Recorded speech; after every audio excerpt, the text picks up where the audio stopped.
Hi, I'm Fred Cook, president of Schaefer Marine, and today we're in beautiful Monterey, California, an area just rich with California history. Here at the marina, and we're going to be installing a 700 Snapfurler on a Catalina 27.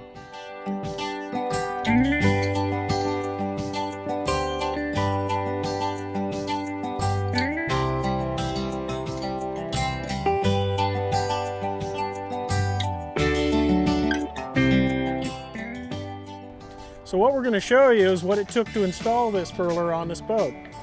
You'll find it, if you get the help of a couple of friends, this whole thing should go really smoothly and easily, and I don't think there's anything complicated that you won't be able to handle. In preparation for the installation of the furler, you'll need to assemble the following tools: a hacksaw, a 50-foot measuring tape, diagonal cutters, small vice grips, a crescent wrench, Phillips screwdriver, a marking pin, a roll of rigging tape, a pair of channel lock pliers with the jaws covered with rigging tape. A small Allen wrench is also included in the kit and is provided for the clamp on the foil. The Snapfurl 700 comes complete in a UPS shippable box. There are 2 coils of extrusion that snap together over the headstay. In addition, there's an upper swivel and a lower drum unit and a torque tube that covers over the existing turnbuckle. A small plastic package contains the small parts that are needed to complete the installation. The extrusions have a front and back. The aft extrusion has a groove for the sail. The lower end has been machined away to fit into the sail feed at the top of the torque tube. We don't want you to cut the end of this extrusion at this end, and to cut to fit, you take material off the top. The first step before assembling the furler is to uncoil the extrusions. Be careful on this as they're under tension, and you do it one clip at a time on the tie wraps. Moving carefully, get an assistant to lay the coil down and step on one end carefully and then start unrolling it. If it's allowed to rest on the dock, it'll start uncoiling and be much easier to install over the headstay. Let the foil rest before attempting to get on with the installation. The first step is to determine the length of the headstay and the cut length of the foils. To do this, close the turnbuckle to make the headstay as short as possible.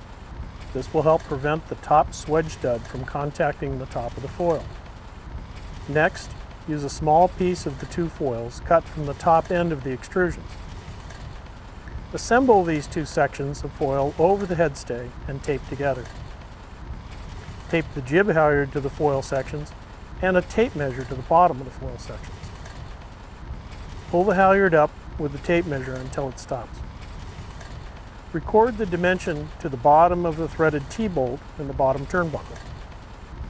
Deduct 18.5 inches from this dimension to obtain the cut length of the foil. In our example, the measured distance was 34 feet 6.5 inches. Deducting 18.5 inches gives us a foil cut length at 33 feet even for the torque tube and the drum.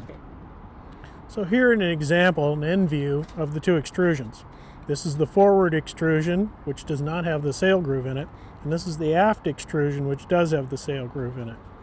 This has the teeth that lock into the grooves on either side of this extrusion. So they go together like this, and with a little bit of pressure, they snap together pretty easily. And you can hear it clicking as it goes down. Really what's forming is a one-piece extrusion with a sail groove back here, and this is the hollow inside for the headstay itself. It doesn't need lubrication, it won't corrode, it forms its own bearing against the wire. With the extrusions cut to length, we now get it all started by snapping the 2 extrusions together over the headstay. The next step is to put the top cap on right here so you don't have to do it later. And the 2 small screws go into the front side of the extrusion, which is aft at the moment, and get screwed in. And this will keep the extrusion locked together as you do the rest of the snapping and keeps them at the same height up the foil. So now that we have the foils started, we're going to snap the furls together. What we've done here is taken a set of channel locks and put some protective tape on there so we don't mark up the foils. And we simply start pushing it up, and you'll hear it click and snap together, and you just make it. You can see it when it actually clicks that the foil, the join line will be very tight and the extrusions will snap very cleanly to each other. So with your assistant on the dock, just feeding these in and keeping them torqued around so they'll get lined up with the teeth and the grooves. Just continue to snap them together. So now's the time we remove the head stay. The mast has been supported, and we're pulling the 2 cotter pins out, setting them aside, and then we're going to unwind the head stay.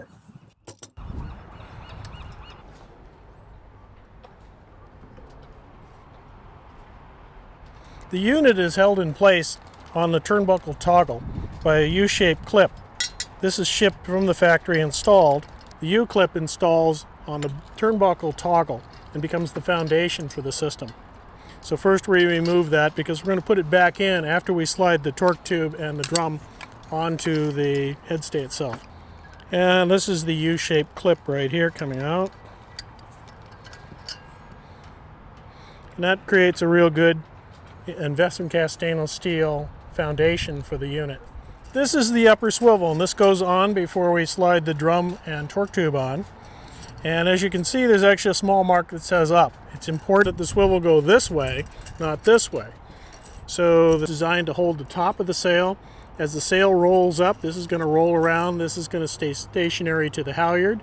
And this is what allows the system to roll up smoothly and still use the conventional halyard. So this goes on the foil before the drum unit is installed. And both of these get installed when we remove the head stay, now that the foil is on the head stay. Okay, so now we've removed the cotter pin from the head stay pin. We're going to remove the head stay toggle. Now this becomes what we assemble everything over. And as I said, we're going to put the swivel with a large portion up on first. It goes right on like this. And slide it up the foil. And have your assistant hang on to it for a minute. And then we're going to take the torque tube and we're going to remove the clamp. Now, the clamp is going to clamp onto this foil, and we're going to take it apart with a small Allen wrench. There's 4 screws in the front side of it. Okay, now removing these captive fasteners. So you can see the fasteners stay in the unit and allow you to get this started on the foil when you're clamping it back in. Actually, what we want to do is, this is the last piece that we're going to use, so we're going to push this up and hang on to that, and we're going to reattach the head stay. That's basically the only thing we have going. So we have this little fitting here, which is the U-clip, and that goes on, and then we can reattach the head stay.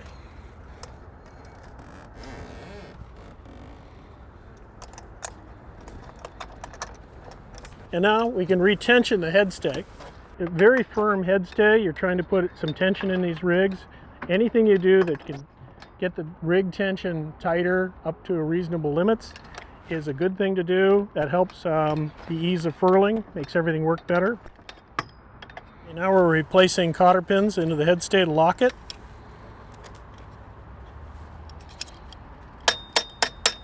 So now what we can do is we have our U-clip here. We're going to lower the torque tube down onto that and replace the fasteners. And that mounts the bottom of the stainless steel race into the U-clip that's now in the turnbuckle. Now we go back up and we take the clamp mechanism, and the little Allen wrench comes in the kit, and we hold the extrusions up until it lines up.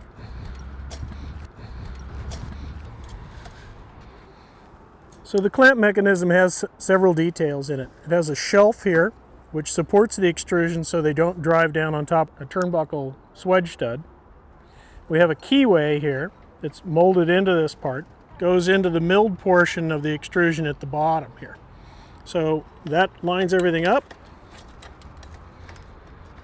and we bring it up a little bit, and when the fasteners, start lining the fasteners up on this.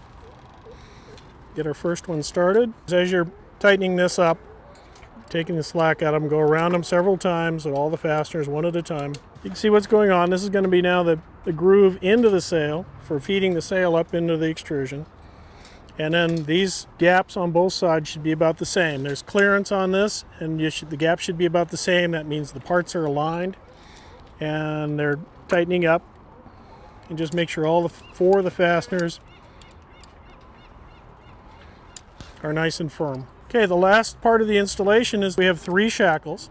2 are used on the upper swivel, 1 is used at the tack fitting.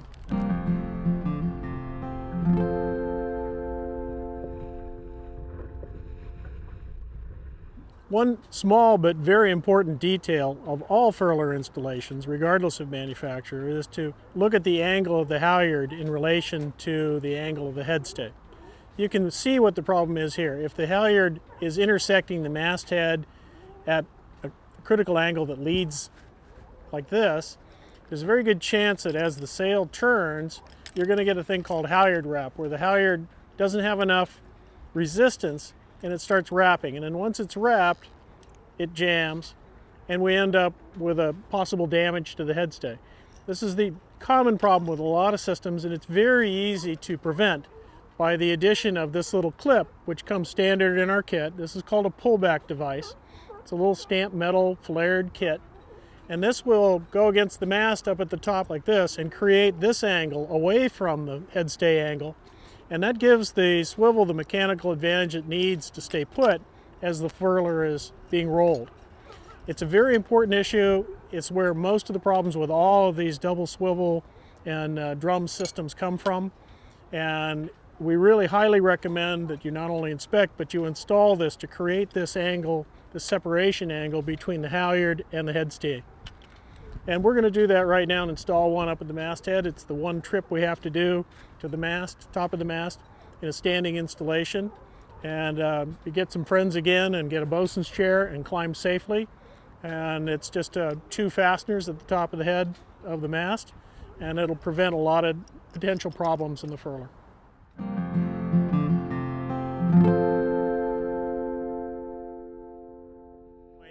The installation of the furler is nearly complete. We've added our furling retrieval line and pre-wound it onto the drum. And it's led back to the cockpit through stanchion blocks that were manufactured by Schaefer, which lead on the outside of the stanchion. We've made sure that the forward lead is on a plane to the middle of the drum so that the furling line will roll up smoothly without any kinks or overlaps and won't chafe the top or bottom plate. Now we're going to feed the sail into the stainless steel feeder and bring it up to the swivel and shackle it on. And then we're going to raise the sail.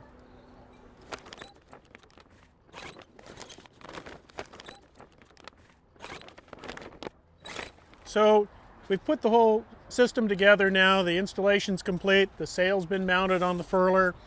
We rolled it up initial time. One good thing to do now before you take the boat sailing is to unfurl it, check the jib leads, make sure that the leads are correct and the sail is luffing correctly. And then refurl the sail, make sure that you have enough line on the drum so that when it's all spooled up, there's several rolls of rope on the furler pack. The sail stays on the furler, rolls up, and is protected from the sun with a cover on the back leech of the sail. And you don't have to put anything down below. So after a day of sailing, it's always helpful to look at a few security issues before you leave the boat. Even though we've rolled up our furler and we have the sheets tied back and we've tied off our control line, it's always good to add a little piece of scrap rope and make a quick hitch around one of the stanchions so that if anybody came aboard to service the boat and they accidentally retied the dock lines or untied the furling line, there's no chance that the furler will unfurl and the sail would flog before it could get the attention of somebody on the dock that might damage the sail. So just this additional little piece of line is a great insurance policy against damaging the system. I hope this video has helped you understand the advantages of jib furlers in general and the specific advantages of the Schaefer system. We also hope that the assembly of the system is clear to you and that you can see how easy this is to install. If you need any additional help, please call or email us at Schaefer Marine. We're always here to help.